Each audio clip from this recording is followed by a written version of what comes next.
Mi esposo pensaba que como era huérfana, nunca lo dejaría. Así que cuando su amor de la infancia se tiró deliberadamente por las escaleras para incriminarme, él usó la amenaza del divorcio para obligarme a disculparme. Sin embargo, no ofrecí ninguna explicación. Simplemente tomé mi bolso y firmé. La familia quedó impactada por mis acciones.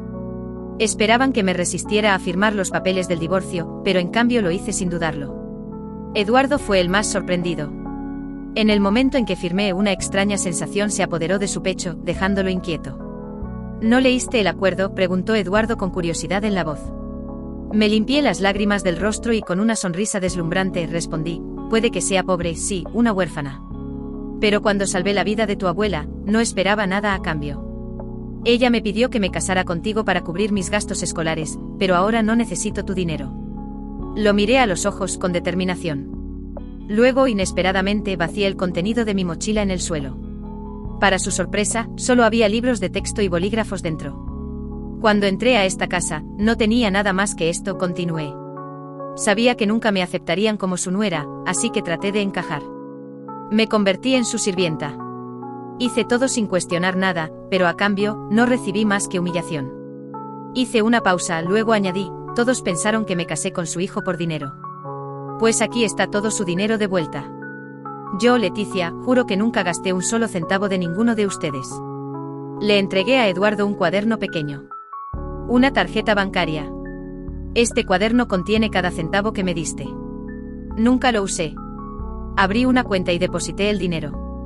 Pensé que habría un momento en que tú me corresponderías, pero me equivoqué. Te lo devuelvo todo. Me volví hacia Dona Elena, que sostenía una tarjeta en sus manos, sintiendo su peso como una carga. Hablé con una calma helada. Señora Elena, usted aceptó cubrir mi matrícula a cambio de casarme con su nieto. No lo necesitaba. Ahora se lo devuelvo todo.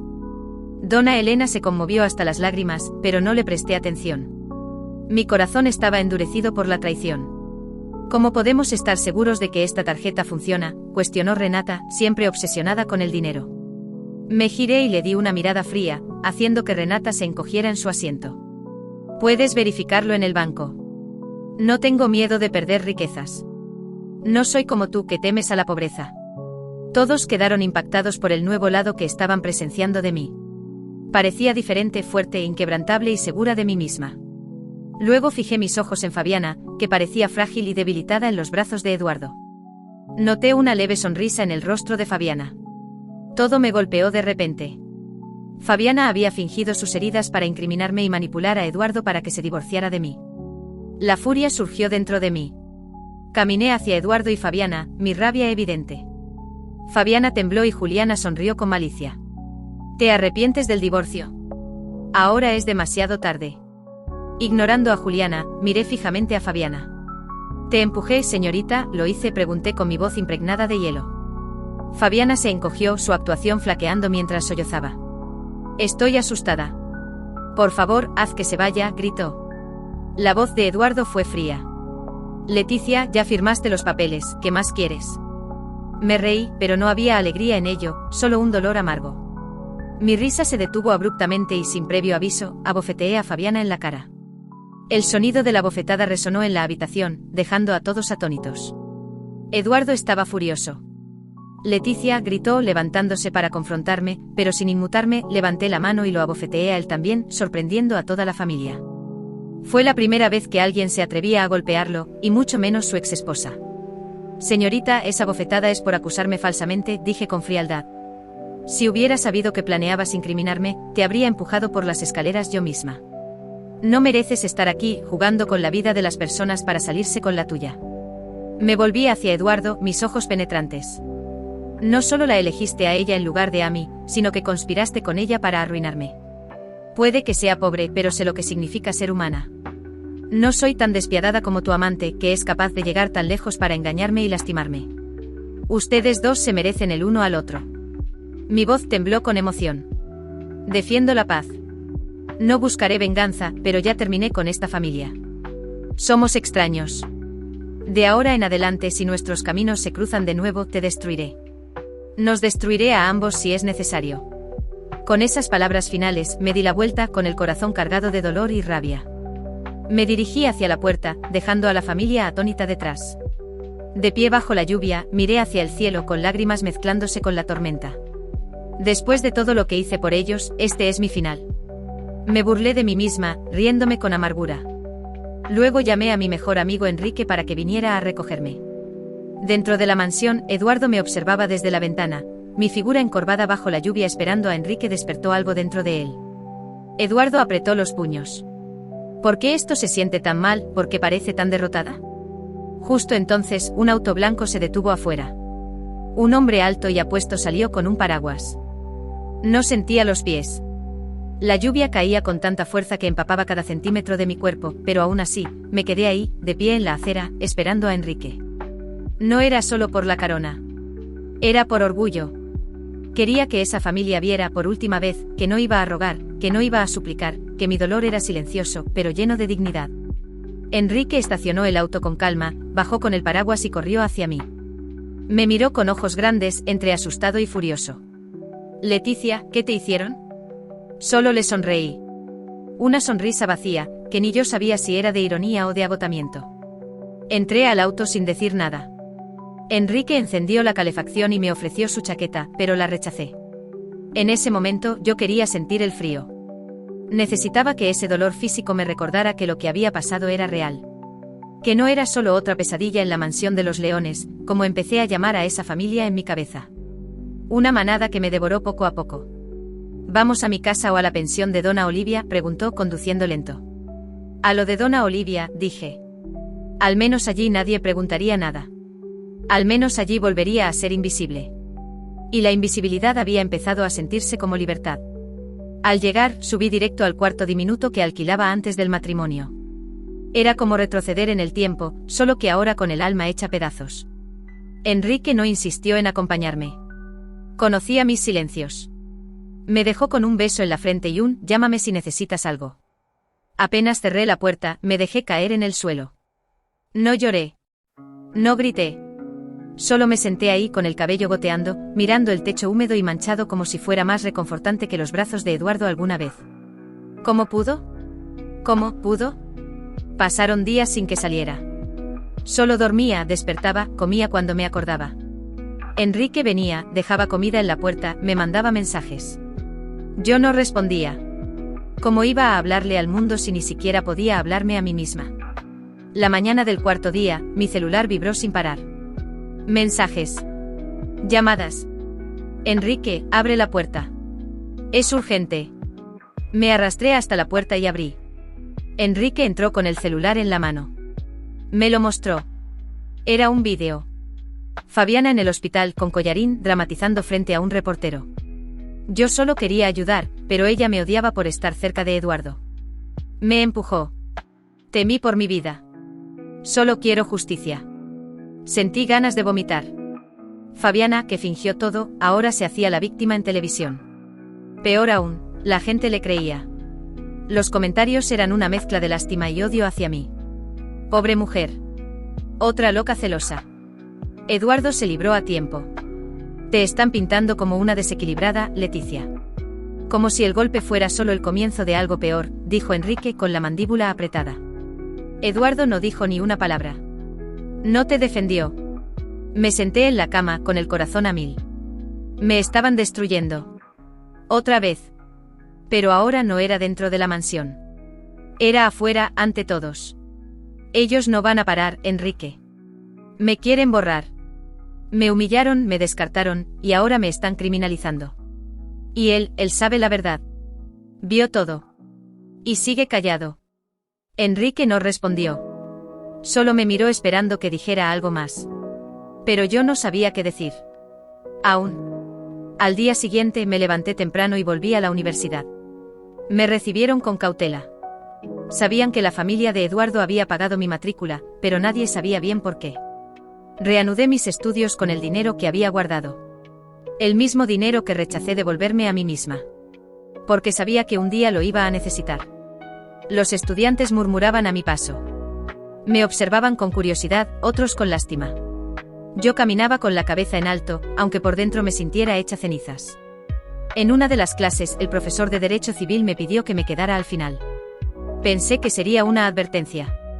Pero cerró la puerta y me dijo: Leticia, leí tu ensayo del semestre pasado. Y vi las noticias. Sé que estás siendo atacada injustamente. Si quieres, puedo ayudarte. Conozco a un abogado muy bueno. Y ahí lo supe. Tal vez había perdido una guerra, pero no estaba acabada. Todavía quedaban batallas. Y ahora tenía aliados. Esa noche, sentada en la pensión, le conté todo a Enrique. Él me escuchó con atención. Luego me miró fijo y preguntó: ¿Quieres justicia, o quieres venganza? Y yo respondí sin titubear: Las dos. Sin decir una palabra más, él sonrió de lado y puso una carpeta sobre la mesa. Entonces, empecemos. Planear una venganza no es como en las películas. No es una explosión de rabia con música épica de fondo y frases impactantes. Es silencio. Es el momento en que tu dolor se convierte en cálculo. Es cuando dejas de llorar y empiezas a observar cada detalle, cada gesto, cada punto débil. Es cuando tu corazón roto se transforma en estrategia. Después de aquella noche me senté con Enrique en el pequeño cuarto de la pensión, las paredes delgadas dejando colarse el sonido de la lluvia que seguía golpeando el mundo afuera. Enrique abrió una carpeta con calma. No tenía nombres aún. Solo ideas, posibilidades y advertencias. Pero lo primero que me dijo me cambió la mirada por completo.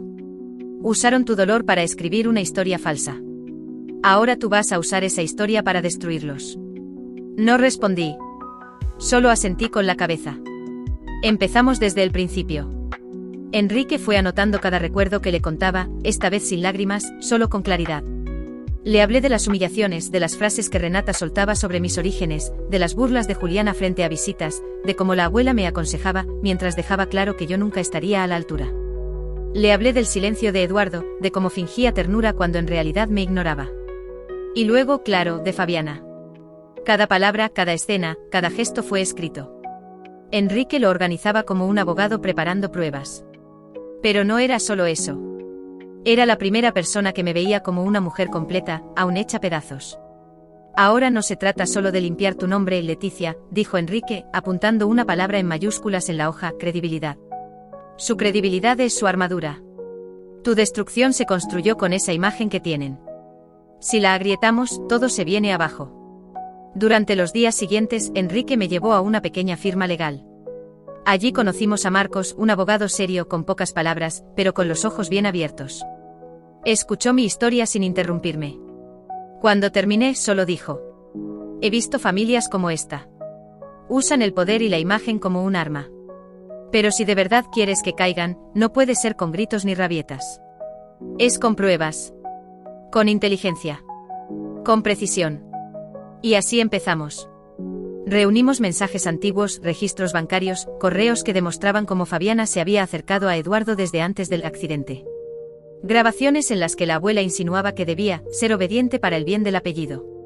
Todo formaba parte de una red que ellos pensaban inquebrantable. Enrique armó otro archivo paralelo, el de la imagen pública de cada uno. Encontramos entrevistas donde Renata hablaba de dar oportunidades a mujeres jóvenes, fotos de Juliana compartiendo frases sobre empatía mientras por detrás se burlaba de mí. Eduardo aparecía en eventos con fundaciones, con ese aire de hombre ejemplar que tanto le gustaba fingir. Pero lo peor vino al investigar a Fabiana. Desde su entrevista en el hospital, había desaparecido de redes sociales. Enrique, que siempre sabía por dónde buscar, contactó a una excompañera suya. Fue ella quien nos dio la noticia. Fabiana estaba buscando apoyo de ONGs para mujeres víctimas de violencia, usando mi historia como plataforma. Me ardió el estómago. No solo me había hundido. Ahora estaba capitalizando mi dolor. Fabiana quería convertirse en símbolo. En mártir. En referente. Esto puede ser peligroso, me advirtió Enrique. Porque ahora no son solo ellos. Está manipulando gente de verdad. Instituciones reales. Vas a ser atacada desde todos lados, incluso por personas bien intencionadas que no saben quién eres. Lo sé, respondí sin vacilar. Fue entonces cuando Marcos dijo algo que marcó el camino que seguiríamos. Si ella quiere ser un símbolo, vamos a mostrar que todo es una mentira.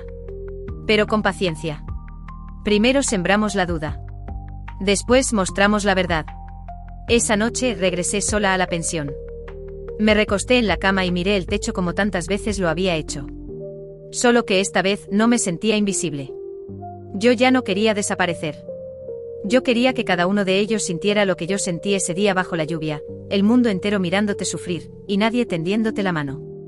La diferencia es que yo sobreviví. Ellos no van a tener esa suerte. Y aún no tienen ni idea de lo que les espera. Ellos pensaban que iba a desaparecer. Que la lluvia de aquella noche se había llevado también mi dignidad. Que sería una más de esas mujeres rechazadas, humilladas y silenciadas por una historia bien contada y perfectamente ensayada. Lo que no sabían era que cada lágrima mía se transformó en estrategia. Y ahora, iba a devolverles todo. No con gritos. No con amenazas. Sino con hechos. Con verdad. Y con la máscara de cada uno cayendo lentamente. La primera pieza del tablero fue Fabiana. Ella era el pilar principal de toda la mentira. La víctima ideal. La mujer sensible, frágil, maltratada. Pero su máscara tenía una grieta. Y yo sabía exactamente dónde atacar. Enrique creó un perfil falso en una red social enfocada en activismo femenino, con un nombre simple y una identidad bien construida. Empezó a seguir a Fabiana, comentar sus publicaciones, mostrar admiración. Ella cayó rápido. En su mente estaba ganando otra aliada más. Y entonces Enrique, con ayuda de Marcos, soltó el primer golpe. Publicaron en ese perfil un artículo anónimo con un título sencillo. Cuando la víctima miente, el otro lado de una historia conocida. El texto no mencionaba nombres. Pero relataba una historia idéntica a la de Fabiana desde el punto de vista de la mujer falsamente acusada. El artículo cerraba con una pregunta que lo cambió todo. ¿Y si no todas las que dicen haber sido empujadas están diciendo la verdad? La reacción fue inmediata. Comentarios divididos. Algunas mujeres salieron a defender a Fabiana, pero otras comenzaron a dudar. Esto suena demasiado parecido, nunca se publicó un vídeo del accidente, ¿por qué? ¿Y por qué su ex nunca habló? Fabiana guardó silencio durante 2 días. Pero al tercero publicó una foto con un texto emotivo. Usó las mismas imágenes antiguas del hospital, diciendo que era duro ser desacreditada, que vivía con dolor. Y ahí fue cuando Enrique subió una captura de pantalla, una foto de Fabiana bailando y riendo en una fiesta, tomada exactamente el mismo día en que ella aseguraba estar en cama, sin poder moverse. La fuente, una ex amiga suya, que había subido la foto sin saber en qué historia estaba metida. Internet hizo el resto. Los comentarios se llenaron de furia. Las organizaciones que iban a invitarla a eventos empezaron a cancelarle. Su credibilidad se deshacía, y el silencio de Eduardo empezaba a ser interpretado como complicidad. Yo no dije ni una palabra. No hizo falta. La duda ya estaba sembrada. Pero eso no era suficiente. Faltaba mucho más. Fuimos por Renata. La empresaria ejemplar, la que se llenaba la boca hablando de inclusión y oportunidades para mujeres. Enrique descubrió que su empresa contrataba pasantes sin sueldo, las hacía trabajar jornadas largas y hasta les cobraba por el uniforme. Marcos armó un dossier con testimonios de extrabajadoras, recibos y capturas. Lo publicamos en un blog de denuncias laborales. Al día siguiente, Renata perdió un contrato millonario con una marca que no toleraba escándalos. Luego, Juliana. Más fácil todavía. Enrique recuperó un audio de una fiesta, donde ella, riéndose, decía: Leticia pensaba que se iba a convertir en princesa. Acabó siendo nuestra empleada con anillo. Publicamos el audio. Viralizó. Juliana fue expulsada de una asociación juvenil, su imagen quedó destrozada. Intentó decir que era montaje. Enrique, con ayuda de un técnico en edición, demostró que era 100% real. La imagen de la familia estaba en ruinas. Pero quedaba el más importante, Eduardo. El hombre que se mantuvo en silencio. Que vio todo, supo todo, y no hizo nada. Que permitió que me destruyeran para proteger su reputación. Marcos consiguió acceso a una copia del acuerdo prenupcial. Uno de los artículos especificaba que cualquier infidelidad comprobada anulaba beneficios financieros tras el divorcio. Enrique, por su parte, consiguió registros telefónicos y mensajes entre Eduardo y Fabiana de semanas antes del supuesto accidente. Conversaciones íntimas. Una de ellas justo el mismo día que ella cayó. Marcos citó a Eduardo a una reunión legal. Él vino elegante con ese aire de superioridad que siempre lo protegía. Pensaba que se trataba de dinero. Pero cuando vio los documentos, las fechas, las pruebas, se quedó pálido. Esto puede arruinar mi nombre, dijo con voz baja, por primera vez visiblemente nervioso. Exactamente, respondí yo con la misma calma con la que él me pedía silencio en los almuerzos familiares. Intentó negociar. Me ofreció dinero. Mucho dinero. Me prometió una compensación a cambio de manejar esto en privado. Yo lo miré. Sonreí. Y rechacé. No quiero tu dinero, Eduardo. Quiero que el mundo sepa quién eres realmente. Me levanté. Lo miré a los ojos por última vez y le dije. Me expusiste al ridículo. Me dejaste sola en la tormenta. Ahora te toca a ti sentir el frío. Y salí de esa sala sin mirar atrás. Por primera vez sin culpa. Sin miedo. Ya no me estaba defendiendo. Estaba haciendo justicia. Fabiana desapareció de internet. Renata perdió 2 juicios por prácticas abusivas. Juliana cerró su cuenta y ahora vende ropa usada desde su casa. Eduardo empezó a aparecer en portales bajo titulares como El silencio que lo condenó, la historia del hombre que no defendió a su esposa. ¿Y yo? Volví a la universidad. Conseguí una pasantía en un estudio jurídico que vio en mí no escándalo, sino coraje. Enrique siguió a mi lado. Y cada vez que la rabia quiere volver, recuerdo una cosa. Ellos pensaron que iba a rogar. Pero los que suplican ahora. No soy yo. Siempre dijeron que yo no era nada. Que por ser huérfana, debía estar agradecida. Que estar con Eduardo era una oportunidad. Que debía aprender a agachar la cabeza, sonreír y conformarme. Lo escuché de muchas formas, en voz baja, con sarcasmo, disfrazado de consejo o de lástima. Siempre recordándome de dónde venía, como si eso decidiera hasta dónde podía llegar. Pero ahora, viendo cómo cada uno de ellos se desmoronaba en su propia mentira, entendí lo equivocados que estaban. No tener padre ni madre no me hizo débil. Fue justamente lo que me hizo fuerte.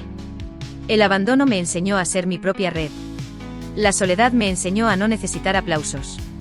Y el dolor me enseñó a caminar con los puños cerrados y el corazón en silencio. Los meses siguientes fueron como respirar por primera vez. Retomé la universidad con una beca completa, esta vez no por lástima de una abuela rica, sino por mérito. Mi nombre empezó a sonar entre profesores en comités académicos. Uno de mis ensayos sobre justicia y violencia simbólica fue publicado en la revista de Derecho de la Facultad. Enrique, siempre a mi lado, se convirtió no solo en mi compañero de vida, sino en mi socio.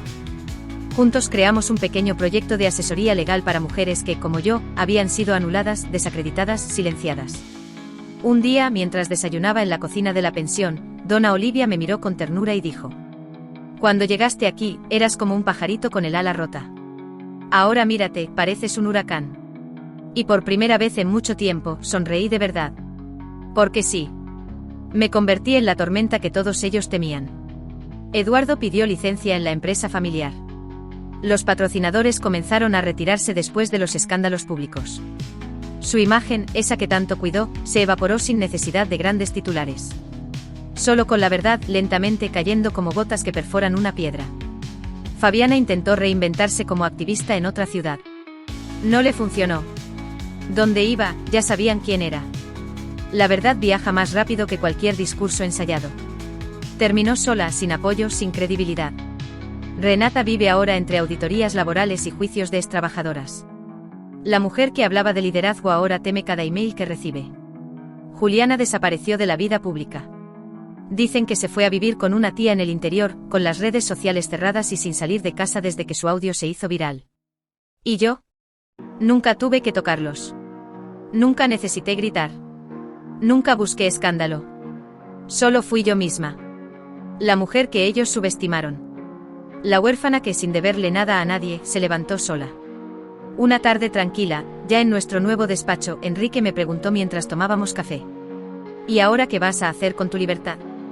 Miré por la ventana. El cielo estaba nublado, como aquella tarde en la que firmé los papeles. Pero esta vez no llovía dentro de mí. Esta vez no temblaba. Esta vez estaba entera. Ahora voy a vivir, le respondí. Porque ya no les debo nada. Ni explicaciones. Ni miedo. Ni resentimiento. Los enfrenté. Los expuse.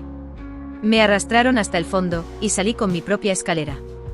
Siempre dijeron que yo no tenía a nadie. Pero se equivocaron. Siempre me tuve a mí misma. Y ahora, ellos no tienen nada. Fin de la venganza. Pero comienzo de mi historia. ¿Qué quedó después de la venganza? Silencio. Paz. Un tipo de vacío que por primera vez no dolía. Era como si hubiese pasado años conteniendo la respiración, y finalmente pudiera soltar el aire. Ya no había visitas inesperadas, ni miradas de desprecio, ni mensajes manipuladores. Los fantasmas habían vuelto a sus tumbas. Y yo seguía de pie. Pero esta vez, de verdad. Durante un tiempo pensé que estaría sola para siempre. Que después de todo lo que viví, nadie podría alcanzarme de verdad. Pero el problema no era el mundo. Era yo. Todavía vivía con el alma en trinchera, esperando el próximo ataque. Pero Enrique nunca fue una amenaza. Él no intentó arreglarme. No me ofreció promesas ni discursos. Solo se quedó. Estuvo ahí en los días buenos y en los días en los que yo no decía una sola palabra. Estuvo cuando reía y también cuando rompía un vaso sin querer y me echaba a llorar como si el mundo se acabara. Solo me miraba y decía: tranquila, Leticia. Estoy acá. Y siempre estaba. La primera vez que noté algo diferente fue una noche cualquiera, después de una reunión larga con una clienta.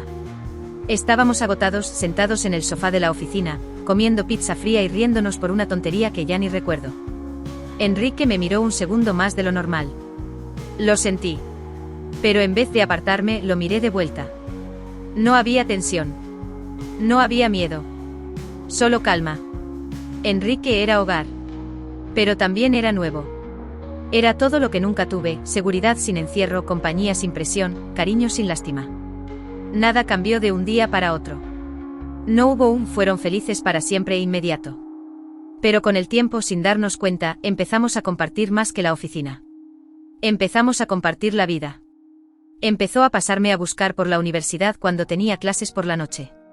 Dejó su cepillo de dientes en mi departamento. Y cuando me enfermé y se quedó 3 días conmigo cuidándome en silencio, lo supe: él ya estaba dentro de mi vida sin haberlo exigido, y yo no quería que se fuera. Una tarde, meses después de todo, caminábamos por el centro de la ciudad, tomados de la mano. Pasamos por un kiosco de revistas y en una portada, vi el nombre de Eduardo en una esquina, en una nota sobre figuras públicas en decadencia. Me detuve un par de segundos, lo miré y seguí caminando. Enrique me tomó suavemente la mano y dijo con esa sonrisa torcida que ya era mía: ya no vale la pena gastar energía en eso, ¿cierto? Le devolví la sonrisa. Ya ni recuerdo cómo era esa vida. Y era verdad. No olvidé lo que me hicieron. Pero ya no necesitaba repetirlo dentro de mí. La herida había cicatrizado. Y aunque la venganza fue necesaria, ya no era lo que me movía. Hoy me sostengo con cosas simples: un café caliente al atardecer, un mensaje tonto en medio del trabajo, el olor de Enrique durmiendo a mi lado. No es cuento de hadas. No es perfección. Pero es real. Y es mío. Durante mucho tiempo creí que la única forma de seguir era gritando lo que me habían hecho. Pero descubrí que a veces el verdadero comienzo llega en silencio, cuando por fin te permites dejar el pasado donde pertenece. ¿Y si alguien me pregunta si todavía pienso en esa familia, en esa casa, en esa lluvia? Sí. A veces pienso.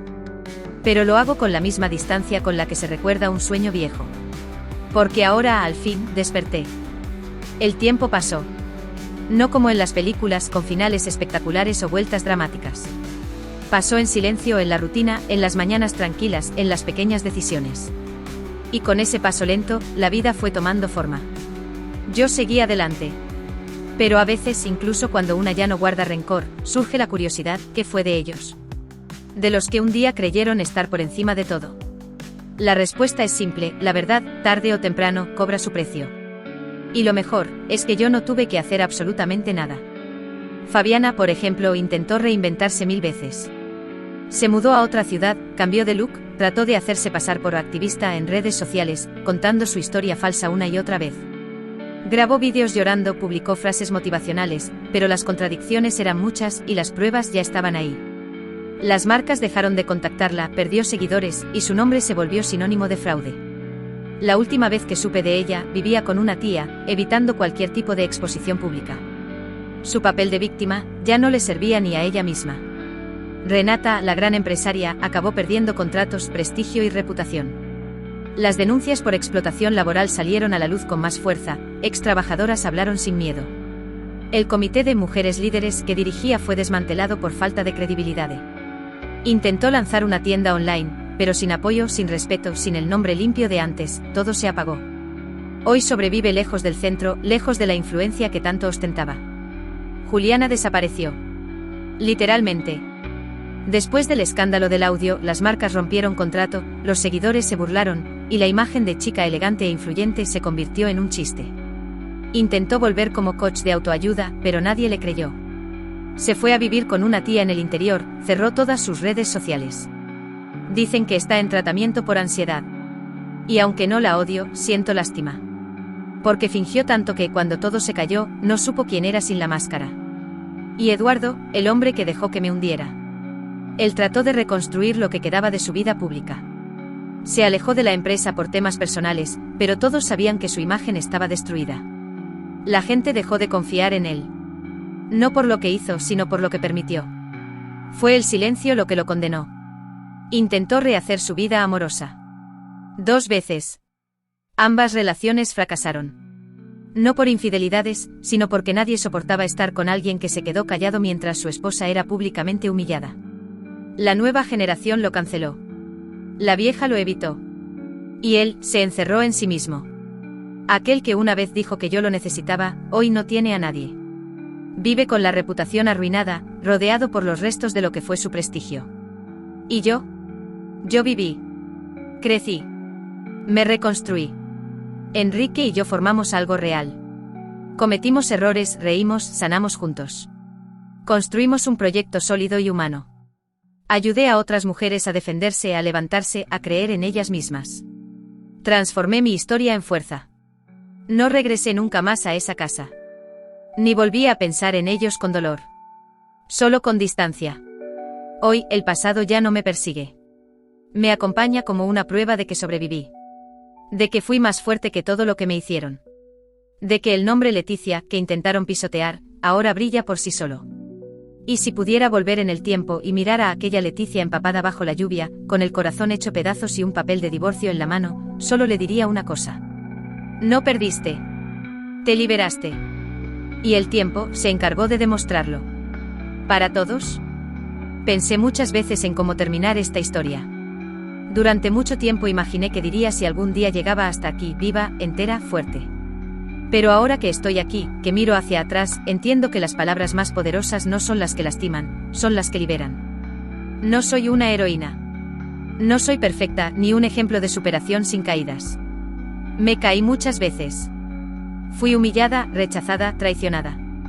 Me pisotearon personas a las que alguna vez respeté. Y cuando pensé que no podía caer más bajo, caí un poco más. Pero sobreviví. Y no porque alguien vino a salvarme, sino porque decidí no morir por dentro. Me usaron. Me manipularon.